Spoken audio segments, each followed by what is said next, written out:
As Gen Ys assume C-suite positions, the most important factor they told me that they would want to live as a leader in the organization is purpose.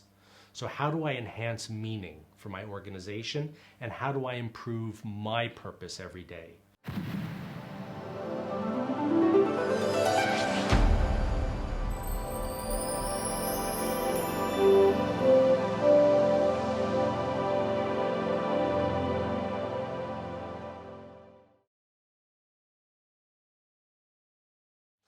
I originally worked in the theater as a director and slowly, gradually made my way into the world of business. So now I'm an advisor, I'm an educator, I'm an author, I'm an adjunct professor at the UCL School of Management and at Holt Ashridge International Business School. I talk about leadership, creativity, culture.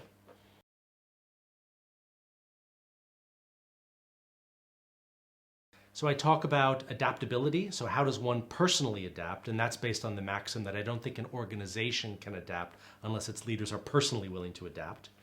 I talk about creativity and innovation in terms of the micro processes that happen to make an organization more creative.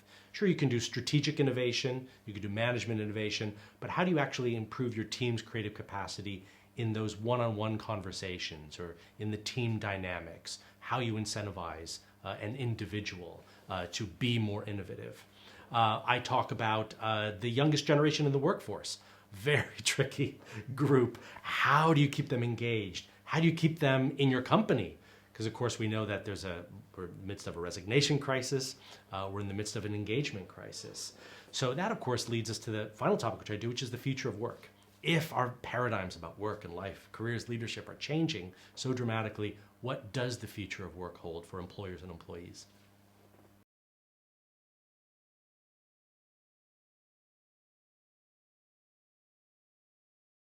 Once I realized that the loyalty crisis was real and that it was a paradigm, right? Regardless of what the employer does, Gen Ys or millennials are thinking, I'm probably not going to stay here for very long. That inevitably leads to the question, so what might help keep you for just a little bit longer? I know it won't be for life, but maybe for a few more years, which is very valuable in the talent wars that we're in. So there are three qualities that I found young employees are looking for. Development opportunities. So always try to make me more employable. So I might work for you for 5 years, 6 years, but I might work for you for 8 or 9 years if you are always demonstrating to me that you're adding value to me. You're making a valuable person more valuable by improving my skills, improving my capacity for leadership, whatever it might be. So that's one. Second is culture, what it means to work around here.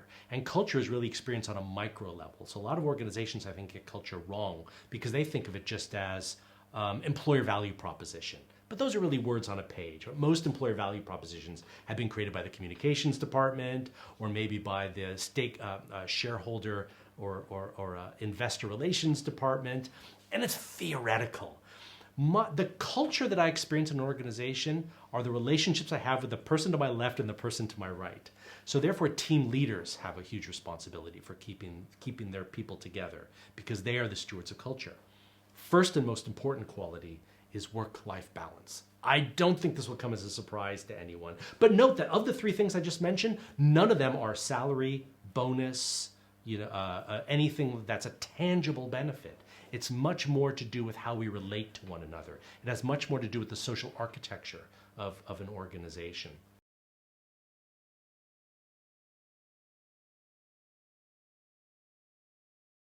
We are still burdened by the management paradigms of the Industrial Revolution. So the Industrial Revolution in the 19th century said that a human worker is essentially a machine in this industrial cog. So if you think about an auto plant, right, in the Ford Motor Company in Michigan, if you're an employee there, you're responsible for you turn the screw twice, and then the next car comes along, and you turn it twice. The only qualities that an employer expected from you were conformity, efficiency, and reducing costs or resources as much as possible. And even though we've arguably finished the Industrial Revolution, we have arguably gone through the digital revolution, the ways in which we manage our people have not significantly evolved. So yes, our work environment feels different and we have all these digital assets and We have the world at our fingertip, et cetera, et cetera, et cetera. But leadership hasn't changed very much. I could pluck a CEO from the 19th century and put them in an organization in 2023, and they would recognize how that person manages their company in most cases. That's the biggest problem that we face. So what do we need more of? This human-centric leadership. So human centricity is how do we increase all those very human qualities that machines couldn't replicate. We don't need human beings to be machines because now we have robots. So we need people to be curious and inventive and reach out to people, customers, etc. We need people to think about how do we do this better. We need human beings to say, how do I create the next version of this product or service? And particularly in the West, in Britain, in the US, where we know that service economy is a prime driver of the macroeconomy in these regions, then we know that we don't want people simply to be yes men and women, but instead to enhance their capacity for inventing and connecting. So that's human centricity.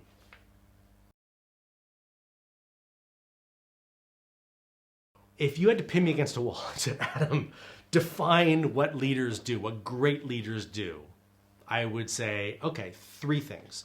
Leaders, great leaders, excite people to exceptional performance. They live the values and purpose, and they are stewards of the culture. Notice kind of everything I've talked about there are related to people. So we have had for too many years this idea that the key leader is a strategist. It's all about composing the perfect strategy. But we know that strategies typically become extinct after 12 months or less. It reminds me of the Yiddish joke, if you want to make God laugh, show him your plans. Right? So actually it's less about composing the perfect 5 or 10-year strategy, and it's much more about being adaptable, being creative, being inventive, being engaging with our people. If you are able to maximize the capacity of your people, then funny enough, customers reward you and shareholders reward you, etc. So again, this returns to the concept of human-centric leaders, but we need a lot more dialogue and a lot more literature, frankly, about what great leaders do today, because I think we're still very much burdened by leadership literature and paradigms from far too many years ago.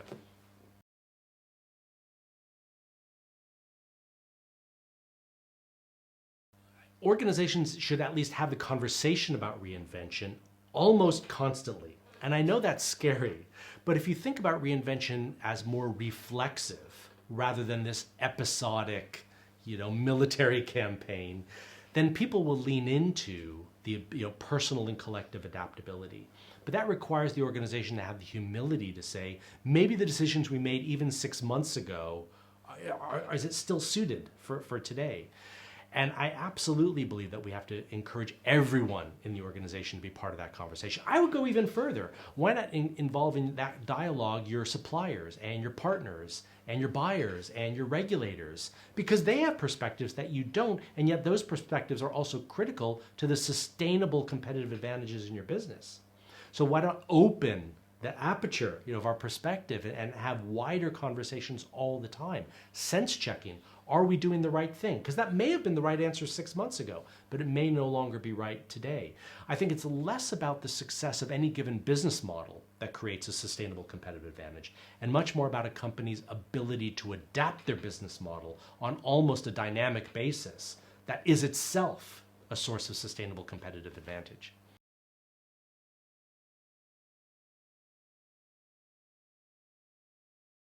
Well, with more people working from home, you do have the risk of greater silos occurring in an organization. It is more incumbent on leaders to create connection.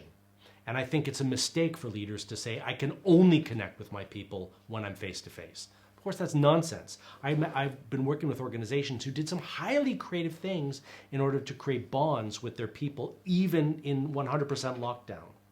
It's things like touching base with one another, creating opportunities just to share whatever is going on in your life, not just following a strict business agenda.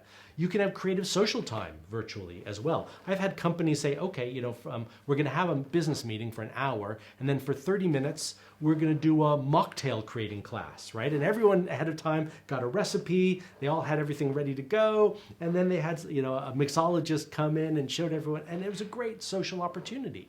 And yes, of course, it's different from social opportunities that we may have pursued when we were always face-to-face, but we can't use that as an excuse to say, unless I'm working with someone 5 days a week, face-to-face, I can't connect with them. Leaders have to be creative and proactive about connecting with people, no matter where they are. And I think also with multinational companies where you have often teams where your people do work from all over the world, you can't rely on those rare moments when you do see them face-to-face to actually create a valuable relationship with them. You have to leverage the virtual dynamic in terms of enhancing your relationship.